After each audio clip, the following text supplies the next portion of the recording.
Hi, I'm Tim. Welcome to our channel. Thanks for logging on. If you enjoy these videos, do me a favor and subscribe to our YouTube channel right here at Watchbox Reviews. I'd really appreciate it, and I promise to update daily. If you love this watch, you can see it and you can purchase it on our website, thewatchbox.com.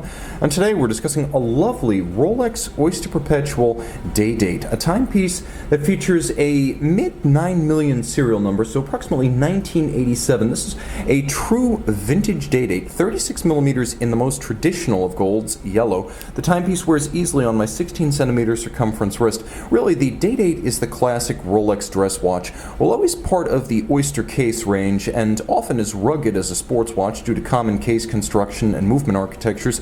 Nevertheless, if you want to dress Rolex, most people will opt for some kind of a Datejust or a Day-Date, even over the pure dress watch Cellini. So consider this to be a very rugged dress watch rather than a purely decorative sports watch. This is a timepiece that is versatile. Black dial, yellow gold case, reasonably slim in profile at 12.6 millimeters, lug-to-lug, two ways to measure this watch. You'll find that across the lugs, it's 43.6 millimeters, but if you include the solid end links to the President bracelet, it's a bit more substantial at 47.4. Regardless, I recommend this watch for a wrist as small as 13 centimeters in circumference. So in addition to being a sort of sports watch, dress watch hybrid, it's also an excellent unisex option. 20 millimeters is the spacing between the lugs if you want to throw this watch on a strap, but I recommend the President bracelet. It was born with the watch, and the two truly were made for each other.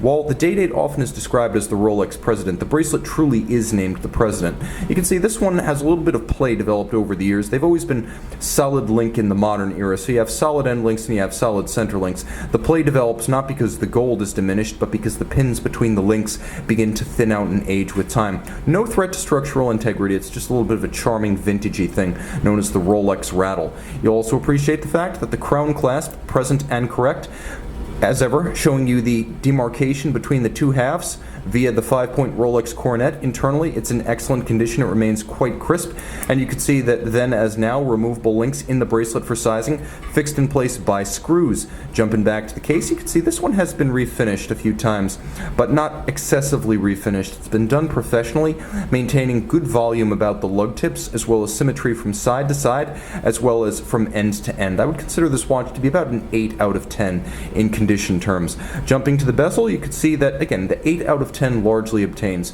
The fluting of the yellow gold bezel is still present and correct, and still has a wonderful dazzling flicker to it, but you can see some evidence of refinishing over the years. This was a transitional reference Rolex, released in late 1977. It was made up until 1988, and that transitional nomenclature often describes Rolex watches built during the transition of the brand from a purveyor principally of high-end sports watches to professionals into a luxury nameplate. And so this watch represents a lot of historic firsts for the Day-Date. The first sapphire crystal, the first 100-meter water-resistant case, the first quick-set date, and the first high-beat movement with a 8 beat per second rate, or 28,800 vibrations per hour. Inside the case, Rolex manufactured caliber 3055, automatic winding, 45-hour power reserve, 4 Hz beat rate.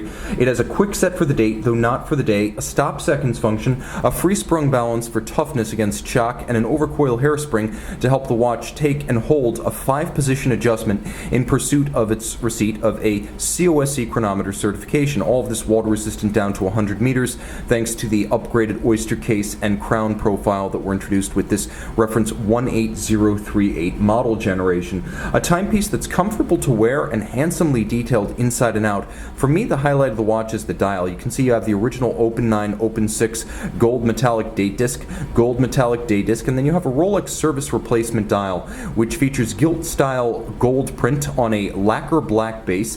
Luminova, it is a service replacement dial with service replacement hands, so all Rolex factory parts, and you can see a highly stylized railroad track for seconds and minutes outboard, featuring stylized Roman numerals outboard of each applique yellow gold index.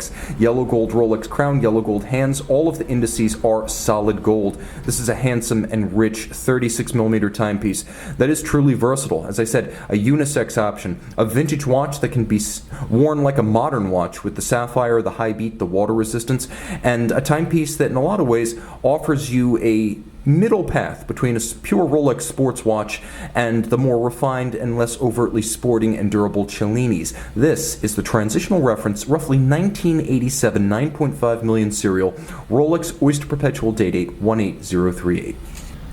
Rolex Luminova service dial on the Rolex Day Date 18038.